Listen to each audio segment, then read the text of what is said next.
કારતક મહિનાની વદ પક્ષની એકાદશી ઉત્પત્તિ એકાદશીની કથા શરૂ કરીએ. શ્રી સૂતજીએ કહ્યું, હે મુનિઓ, આ એકાદશી મહાત્મયને ભગવાન શ્રી કૃષ્ણે વિધિ સાથે કહી હતી. ભક્તો આ વ્રતને પ્રેમપૂર્વક સાંભળે છે અને આ લોકમાં અનેક સુખોને ભોગવી અને અંતમાં વિષ્ણુ પદને સિદ્ધ કરે છે. જ્યારે શ્રી કૃષ્ણ સૂતજીએ પૂછ્યું, હે પ્રભુ, આ એકાદશી વ્રતનું મહાત્મ્ય શું છે? આ વ્રત કરવાથી શું પુણ્ય મળે છે અને એની વિધિ કઈ છે તે મને તમે કહો. શ્રી ભગવાન વિષ્ણુએ કહ્યું, હે અર્જુન, સૌથી પહેલાં હેમંત ઋતુના કારતક મહિનામાં વદ પક્ષની એકાદશીનું વ્રત કરવું જોઈએ. દશમની સાંજે દાતણ કરવું જોઈએ અને રાતે ભોજન ન કરવું જોઈએ. એકાદશીના સવારે સંકલ્પ નિયમ અનુસાર કાર્ય કરવું જોઈએ. બપોરે સંકલ્પપૂર્વક સ્નાન કરવું જોઈએ. સ્નાન કરતા પહેલાં શરીર પર માટીનો લેપ કરવો જોઈએ.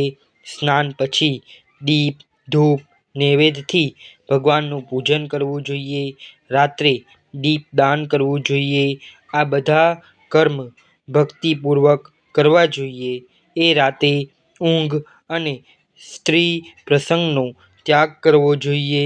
એકાદશીના દિવસે તથા રાત્રે ભજન, સત્સંગ વગેરે શુભ કર્મ કરવા જોઈએ.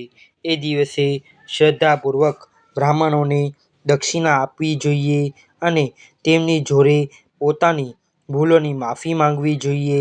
ધાર્મિકજનોએ શુદ્ધ અને વદ પક્ષની બંને એકાદશીઓને એક જેવી સમજવી જોઈએ. તેમાં ભેદ ન કરવો જોઈએ. ઉપર લખેલ વિધિ અનુસાર જે માનવી એકાદશીનું વ્રત કરે છે તેને શંખોદ્વાર તીર્થ અને દર્શન કરવાથી જે પુણ્ય મળે છે તે એક એકાદશીનું વ્રત કરવાના પુણ્યના 16મા ભાગના બરાબર પણ નથી હોતું. અગ્નિપાતમાં, સંક્રાંતિમાં તથા ચંદ્ર-સૂર્યગ્રહણમાં દાન આપવાથી અને કુરુક્ષેત્રમાં સ્નાન કરવાથી જે પુણ્યની પ્રાપ્તિ થાય છે તે જ પુણ્ય માનવીને એકાદશીનું વ્રત કરવાથી મળે છે. જે ફળ વેદપાઠથી બ્રાહ્મણોને 1000 ગોદાન કરવાથી મળે છે તેનાથી 10 ગણું વધારે પુણ્ય એકાદશીનું વ્રત કરવાથી મળે છે. 10 શ્રેષ્ઠ બ્રાહ્મણોને ભોજન કરાવવાથી જે પુણ્ય મળે છે તે એકાદશીના પુણ્યના 10મા ભાગની બરાબર હોય છે. નિર્જરા વ્રતનું અડધું ફળ એક વાર ભોજન કરવા બરાબર હોય છે. ઉપર્યુક્ત કોઈ પણ એક વ્રત જરૂર કરવું જોઈએ. એકાદશીનું વ્રત કરવાથી જ યજ્ઞ, દાન, તપ વગેરે મળે છે. તમે આ એકાદશીના પુણ્યને અનેક તીર્થોથી ઉત્તમ અને પવિત્ર કેમ કહ્યું છે તે હવે મને તમે જણાવો. ભગવાને કહ્યું, હે અર્જુન, સતયુગમાં એક મહાભયંકર દૈત્ય હતો જેનું નામ મૂળ હતું. એ દૈત્યે દેવતા સાથે ઇન્દ્રને હરાવી વિજય મેળવી તેમને તેમના સ્થાન પરથી ઉતારી દીધા હતા. ત્યારે દેવેન્દ્રએ મહાદેવને પ્રાર્થના કરી કે હે શિવજી, અમે બધા દેવતા મૂળ દૈત્યથી દુઃખી થઈને મૃત્યુલોકમાં પોતાનું જીવન વિતાવીએ છીએ. અન્ય દેવતાઓની હાલત કેવી છે તે હું વર્ણન જ કરી શકતો નથી, પરંતુ તમે કૃપા કરી આ મહાન દુઃખથી દૂર થવાનો ઉપાય કહો. શિવજી બોલ્યા, હે દેવેન્દ્ર, તમે વિષ્ણુ ભગવાનની પાસે જાઓ. ઇન્દ્ર અને અન્ય દેવતા શિવજીના વચનો સાંભળી ક્ષીરસાગરમાં ગયા, જ્યાં ભગવાન વિષ્ણુ શેષ શૈયા પર બિરાજમાન હતા. ભગવાનને શયન કરતા જોઈને દેવતાઓ સાથે ઇન્દ્રએ સ્તુતિ કરી. હે દેવોના દેવ, તમે સ્તુતિ કરવા યોગ્ય છો. તમને વારંવાર પ્રણામ છે. હે દૈત્યના સંહારક, હે મધુસૂદન, તમે અમારી રક્ષા કરો. હે જગન્નાથ, અમે સમસ્ત દૈત્યોથી ભયભીત થઈને તમારી પાસે આવ્યા છીએ. આ સમયે દૈત્યોએ અમને સ્વર્ગમાંથી નિકાળી મૂક્યા છે. અમે સર્વ દેવતા પૃથ્વી પર વસવાટ કરીએ છીએ. હવે તમે જ અમારી રક્ષા કરો. દેવતાઓની આ કરુણ વાણી સાંભળીને શ્રી વિષ્ણુ ભગવાન બોલ્યા, હે દેવતાઓ, તે કયો દૈત્ય છે જેણે સર્વ દેવોને જીતી લીધા છે? ભગવાનના આ અમૃતરૂપી વચનોને સાંભળી ઇન્દ્ર બોલ્યા, હે ભગવન, પ્રાચીન વખતમાં નારીજંગ નામનો એક દૈત્ય હતો. આ દૈત્યની બ્રહ્મવંશથી ઉત્પત્તિ થઈ હતી. એ દૈત્યના પુત્રનું નામ છે મૂર. તેની રાજધાની ચંદ્રાવતી છે. એ નગરીમાં તે મૂર નામનો દૈત્ય વસે છે, જેણે પોતાના બળથી આખા વિશ્વને જીતી લીધું અને બધા દેવોને દેવલોકમાંથી નિકાળીને ઇન્દ્ર, અગ્નિ, યમ, વરુણ, ચંદ્રમા, સૂર્ય વગેરેને લોકપાલ બનાવ્યા છે. તે પોતે સૂર્ય બનીને પૃથ્વી પર તપે છે અને પોતે મેઘ બનીને વર્ષા કરે છે. તેથી તે બળવાન ભયાનક દૈત્યને મારી નાખી દેવોની તમે રક્ષા કરો.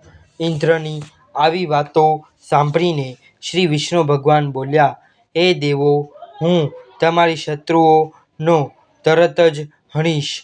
હવે તમે એ ચંદ્રાવતી નગરીમાં પાછા જાઓ. આ રીતે ભગવાન વિષ્ણુ દેવોની સાથે ચાલ્યા. એ વખતે દૈત્યપતિ મૂર અનેક દૈત્યોની સાથે યુદ્ધભૂમિમાં ગરજી રહ્યો હતો.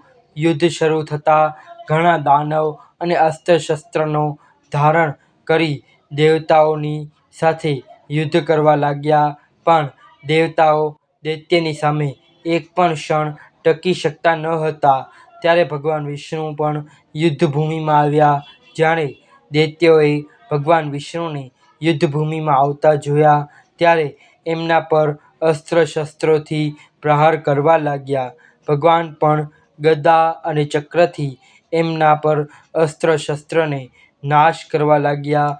આ યુદ્ધમાં ઘણા દાનવ કાયમ માટે સૂઈ ગયા, પરંતુ દૈત્યનો રાજા મૂર ભગવાનની સાથે અટલ થઈને યુદ્ધ કરતો રહ્યો. ભગવાન વિષ્ણુ મૂરને મારવા માટે જે પણ શસ્ત્રનો પ્રયોગ કરતા હતા, તે દરેક તેમના તેજથી નાશ પામીને તેના પર ફૂલોની સમાન પરવા લાગતા. અને અનેક અસ્ત્ર-શસ્ત્રનો ઉપયોગ કરતા, તો પણ ભગવાન તેને જીતી શકતા ન હતા. ભગવાન એ દૈત્ય સાથે દેવતાઓના માટે સહસ્ત્ર વર્ષ સુધી યુદ્ધ કરતા રહ્યા હતા, તો પણ એ દૈત્યને જીતી ન શકતા હતા. અંતમાં ભગવાન શાંત થઈને વિશ્રામ કરવાની ઈચ્છાથી બદરિકાશ્રમ ચાલ્યા ગયા. એ વખતે આડી 30 કોસ લાંબી એક દરવાજાવાળી હેમવતી નામની ગુફામાં આરામ કરવાની ઈચ્છાથી ભગવાને તેમાં પ્રવેશ કર્યો. હે અર્જુન, મેં તે ગુફામાં આરામ કર્યો. ત્યાં તે દૈત્ય પણ મારી પાછળ પાછળ આવ્યો અને મને આરામ કરતા જોઈને મને મારવા તૈયાર થયો હતો. તે દૈત્ય વિચારતો હતો કે હું આજે મારા ચિરશત્રુને મારીને સદા માટે નિષ્કંટક થઈ જઈશ.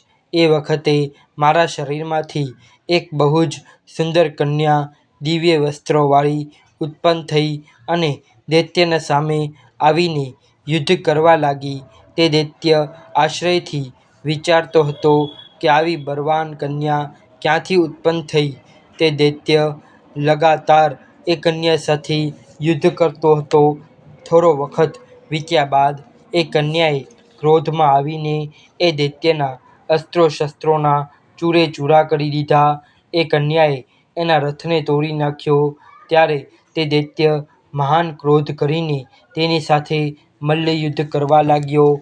તે કન્યાએ એને માર મારીને મૂર્છિત કરી નાખ્યો. તે ઊઠવા ગયો ત્યારે તેની મસ્તક હણી નાખ્યું. મસ્તક હણાતાં જ તે દૈત્ય પૃથ્વી પર પડી ગયો અને મૃત્યુને ભેટ્યો.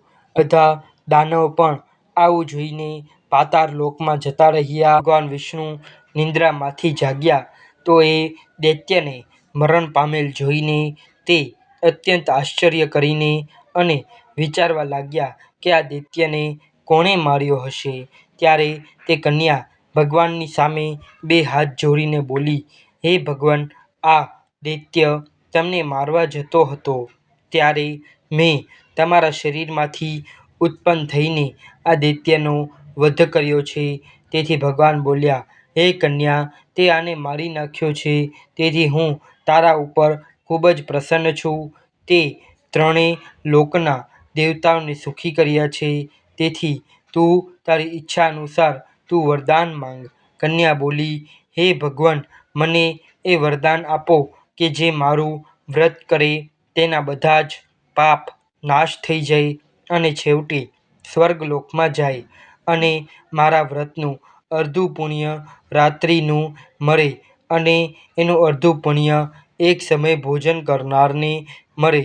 જે માનવી ભક્તિપૂર્વક મારું વ્રત કરે તે ચોક્કસ જ વિષ્ણુલોકને પ્રાપ્ત થશે. દયા કરીને મને એવું જ વરદાન આપો જે માનવી મારા દિવસ અને રાત એકવાર ભોજન કરે તે ધન ધાન્યથી ભર્યો ભાદર્યો રહે. તેથી ભગવાન વિષ્ણુ તે કન્યાને કહે છે, હે કલ્યાણી, તારા કહેવા મુજબ જ થશે. મારા અને તારા ભક્ત એક જ હશે. એને અંતમાં સંસારમાં પ્રસિદ્ધ થઈને મારા લોકને પ્રાપ્ત કરશે. હે કન્યા, તું એકાદશીએ ઉત્પન્ન થઈ છે, તેથી તારું નામ પણ એકાદશી થશે. જે માનવી તારા દિવસે વ્રત કરશે એના બધા જ પાપ જળથી નાશ થઈ જશે અને અંતે મુક્તિ મેળવશે. તું મારા માટે હવે ત્રીજ, આઠમ, નોમ અને ચૌદસથી પણ વધારે પ્રિય છે. તારા વ્રતનું પુણ્ય બધા તીર્થોના પુણ્યથી પણ મહાન હશે. આવું કહીને ભગવાન અંતર્ધ્યાન થઈ ગયા. એકાદશી પણ ભગવાનના ઉત્તમ વચનો સાંભળીને ઘણી પ્રસન્ન થઈ. ભગવાન બોલ્યા, હે અર્જુન, બધા તીર્થો, દાન, વ્રતો ના પુણ્યથી એકાદશી વ્રતનું પુણ્ય સર્વશ્રેષ્ઠ છે. હું એકાદશી વ્રત કરનાર માનવીઓના શત્રુઓને નાશ કરી નાખું છું અને એમને મોક્ષ આપું છું. હે અર્જુન, આ મેં તમને એકાદશીની વ્રતની કથા સંભળાવી. એકાદશી વ્રત બધા જ પાપોને નાશ કરનાર અને સિદ્ધિ અપાવનાર છે. ઉત્તમ માનવીને બંને પક્ષની એકાદશી એ સરખી માનવી જોઈએ. એમાં કોઈ ભેદભાવ રાખવો જોઈએ નહીં. જે માનવી એકાદશીના મહાત્મ્યને પઠન અને શ્રવણ કરશે તેને અશ્વમેઘ યજ્ઞનું ફળ પ્રાપ્ત થાય છે. મિત્રો, તમને આ વિડીયો પસંદ આવ્યો હોય તો આ વિડીયોને લાઈક કરજો, શેર કરજો અને આપણી યુટ્યુબ ચેનલ રાધાકૃષ્ણ ભક્તિધારાને સબસ્ક્રાઈબ કરજો. ધન્યવાદ. હર હર મહાદેવ.